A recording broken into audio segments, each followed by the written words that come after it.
Alright mga kaibigan, na tamang abang lang tayo ngayon sa training.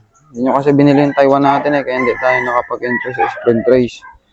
Pero kahit hindi mabili yung Taiwan natin, baka ngayong sunod na linggo makapag-entry na tayo ng pan race. Gagawa natin ng paraan.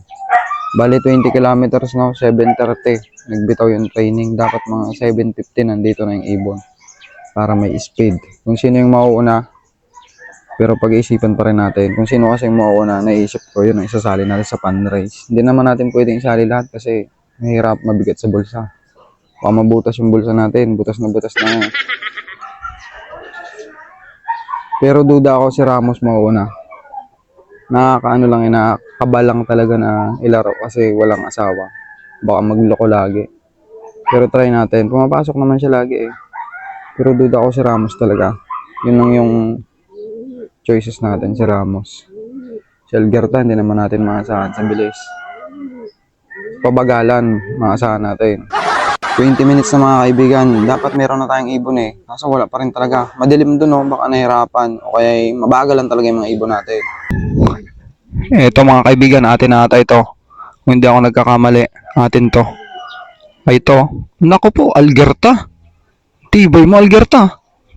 Nauna si Algerta mga kaibigan. Sunod si wow, Balanar. Ang tindi nun. Kaso matagal pumasok. Mabilis pala to si Balanar ah.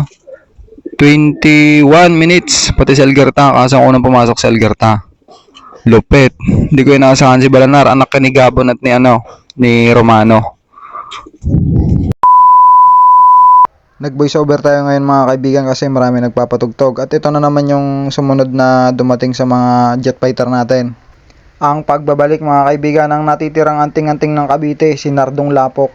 At kung susukatin natin ang speed niyan mga kaibigan, mga nasa 800 pa. Napakabilis pa rin ng mga kaibigan. Ano? Pero yung mga kalaban, tinignan ko, 1136, 1152.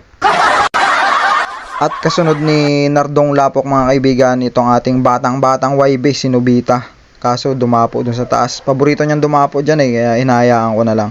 Huwag nating mamaliitin yung lahi ni Nobita mga kaibigan na unang-unang lahi yan na susubukin natin. Ang tutupad sa propesiya, Nobita. At sumunod na dumating mga kaibigan, yung inaasahan natin palagi, yung inaasahan natin na uuwi ng maaga. Ngayong araw nito mga kaibigan ay umuwi siya ng medyo tanghali, pero pasok pa rin ang speed niya mga kaibigan, nasa 700 pa. Si Ramos mga kaibigan, kaya siguro nagkakaganyan yan kasi walang pares talaga.